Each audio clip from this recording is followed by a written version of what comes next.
Hi, welcome to this week's episode of What's History? Let's meet your wonderful hosts. Leah D'Angelo,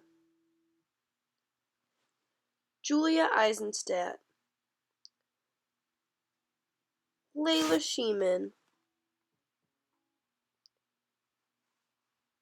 and Grace Roldson. Let's begin now.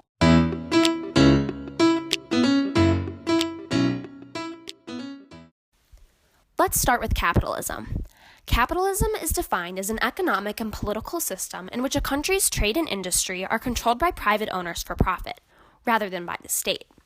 Capitalism means economic freedom or laissez-faire economics, a term coined by Adam Smith, which, translated from French, means to let alone to do. It's basically the opposite of communism, and it is the idea that businesses make their own rules, collect their own profits, and do everything without any government interference. There are two classes, the owning class and the working class. The owning class owns the businesses and controls wages and working conditions, usually controlled by just a few people. The working class works for the owning class to earn wages, not in the product they are producing. The idea is that the more people produce, the more consumers will buy, and the less the product will be sold for. This creates a more successful industry as a whole.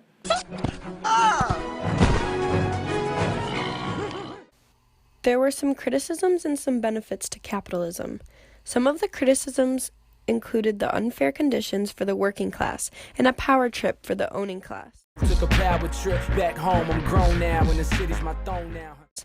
But, in defense of capitalism, means of production are individually owned, which means there are better chances to make money, and most people get out what they put in. For example, if you worked harder, you get more than someone who did not work as hard. Ownership of this private property is now protected under our Constitution. It is no secret that before Lenin, Russia's economy was far behind their European counterparts. There was little reform in the economic sphere of the nation, and the working class often suffered from horrible treatment, pay, and bad working conditions. They were taken advantage of by this upper class because there were no government regulations preventing them from doing so.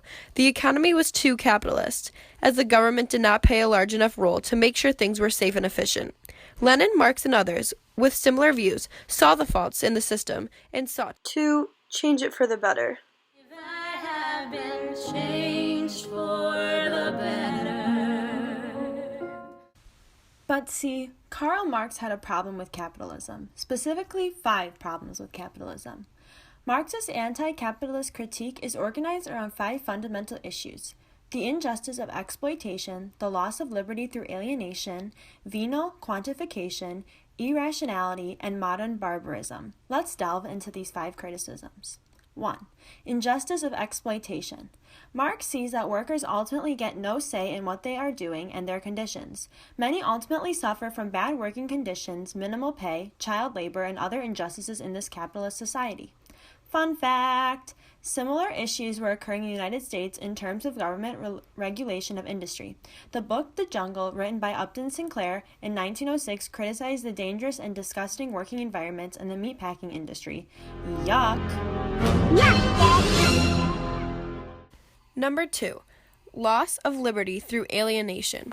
This quote, capitalism has distorted the human relations that are not controlled by the participants themselves. This, in turn, leads to separation of things that belong to each other naturally, which then results in antagonism in things that are in order. End quote. Marx says this because he is trying to show how a society rooted around business could be detrimental to the individuals in the society, and how this could cause social riots and unhappy citizens. Venal quantification. This also plays a role in the social aspect of capitalism. When people care more about materialistic things, they become less interested in human relationships.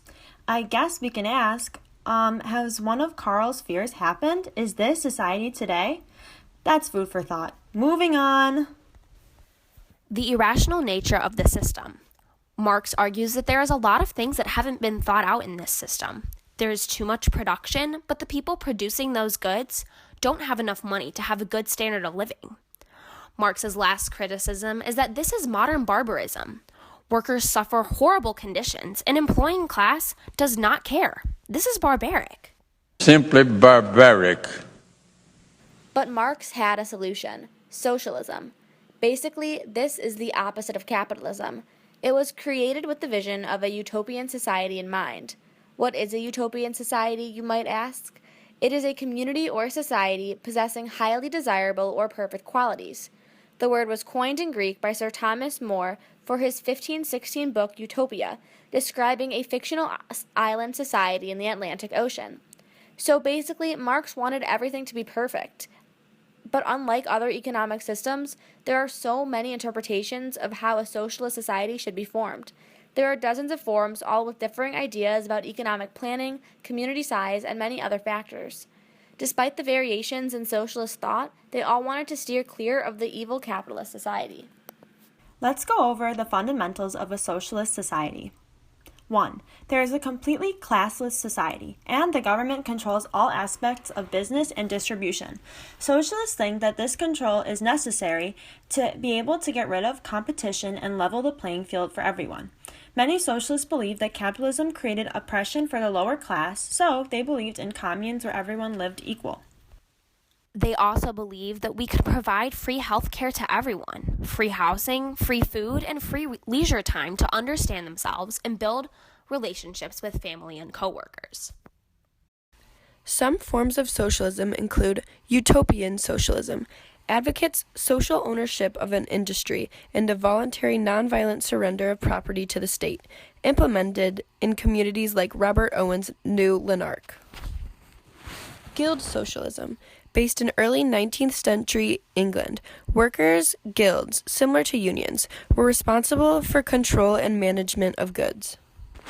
State socialism. State socialism allows major industries to be publicly owned and operated. Others include Christian socialism, anarchism, market socialism, and agrarianism, and so many more that we did not mention. The list goes on. Of course, there were some downfalls to this. Some criticisms include very general way of fulfilling society's needs. It does not take the needs of the individual into account. Everyone reaps the same benefits even if one person works harder. That's not really necessarily fair. Government mandates on production and price allow for corruption and the voices of the people to not be heard. This creates an unequal balance of power, which is kind of what socialists didn't like about capitalism. Clearly, there is no perfect system that can satisfy everyone's wants and needs, but during this time, this is what the economists and politicians sought to do. Socialism in Russia was generally divided into two groups by 1917, the Bolsheviks, which literally translated to minority, and the Mensheviks, which literally translated to majority. The vast majority of people wanted change among Russia, and they wanted it in governing. While the majority began with the Mensheviks, many people did want change towards socialism. Vladimir Lenin was the first leader to put socialism to the test, even though he was a communist. Lenin declared himself a Marxist in his college years at Kazan University. And if you can remember from Alexander II's reforms, universities were hotbeds for political opposition. He believed in Marxism to a certain extent, but the things he disagreed with the Marxists, and more importantly the Mensheviks about, would be the driving force for his ideals. Marxists believed the power resided in the bourgeoisie. But Lenin highly distrusted this segment of society and believed a revolution could only be led by the working class, or what came to be known in Russia as the proletariat. This belief was one of the greatest attractions of Leninism. However, the Mensheviks believed that Lenin was paving the way for a one-man dictatorship over the people he claimed he wanted to empower. In late 1917, Lenin led what was soon to be known as the October Revolution, but was essentially a coup d'etat in which the Bolsheviks were victorious. Anti-Soviet forces, which were essentially previous Tsarist generals, admirals in the bourgeoisie, wanted to overthrow Lenin and his regime at all costs. This prompted a civil war between the two groups, which would last for years, ending with a Bolshevik victory. Overall, Russia's economic and political system had undergone some dramatic changes.